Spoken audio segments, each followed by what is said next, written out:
En 2022, Jérôme achète cette voiture, un utilitaire.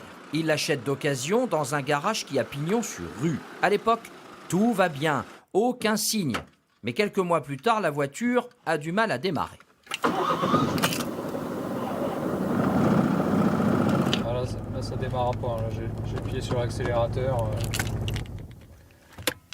Jérôme consulte un ami qui est garagiste. Et ce dernier constate que la courroie de distribution est très endommagée. Pourtant, la voiture n'a que 66 000 km au compteur.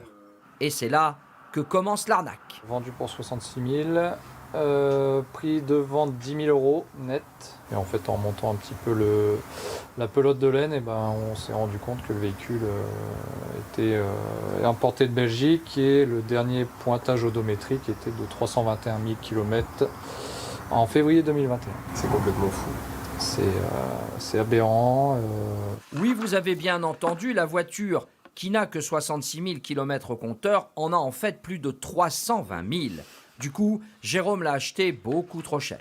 On se dit qu'on vient de lâcher la somme de 10 000 € pour un véhicule qui en vaut à peine 1000, donc un petit peu déboussolé aussi.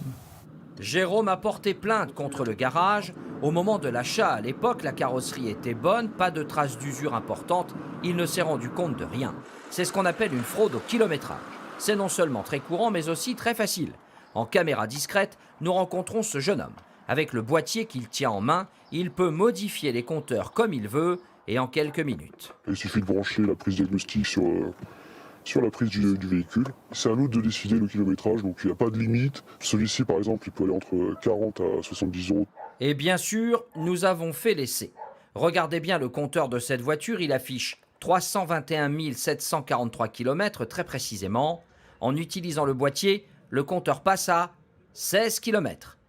La fraude est d'autant plus rentable que le nombre de kilomètres détermine le prix de la voiture. Alors certains constructeurs utilisent la technologie, notamment pour la traçabilité des véhicules. C'est le cas dans ce garage d'une célèbre marque allemande. La clé est la mémoire de la voiture.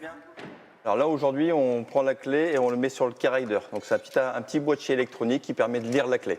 Donc là, effectivement, je peux m'apercevoir si, par exemple, il y a eu des incohérences sur le kilométrage. Aujourd'hui, je vois un véhicule qui a 110 000. Si je vois un kilométrage d'il y a un an ou deux à 120 000 ou 150 000, là, je dis attention, il y a une incohérence. Alors, quelles sont les précautions pour éviter de telles arnaques? Il faut surtout être méfiant. Déjà, la première chose, c'est de se rapprocher du vendeur. Est-ce qu'on arrive à le recontacter? Parce que ça peut aussi arriver que le vendeur ne soit pas au courant de cette fraude. On a eu des cas chez nous où on a dû remonter au deuxième ou troisième vendeur avant de comprendre réellement ce qui s'était passé. Que malheureusement, ce sont des choses qui peuvent arriver quand on achète un véhicule et qu'on fait une trop bonne affaire. Je pense qu'il faut surtout se méfier des trop bonnes affaires. Avant d'acheter un véhicule d'occasion, vous pouvez faire vérifier par votre garagiste l'état de la courroie de distribution et consulter le site Istovec qui recense les contrôles techniques de tous les véhicules.